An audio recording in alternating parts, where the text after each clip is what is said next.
अबू जिनाद रहमहुल्लाह कहते हैं कि जब भी मैं घर से निकलता, कुछ लोग होते हैं ना, they have night life, right?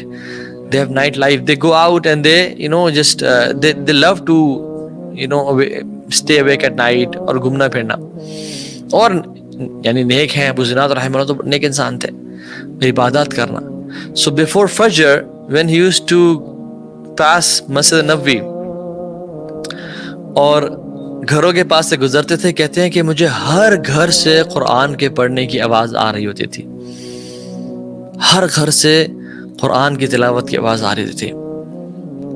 And अगर हमें कुछ चाहिए होता किसी भी मर्द से या औरत से, तो हम last part of the night को हमें पता होता था कि एवरीबडी इज अवेक। मदीना रात को जाग रहा होता था। It was a city which never slept.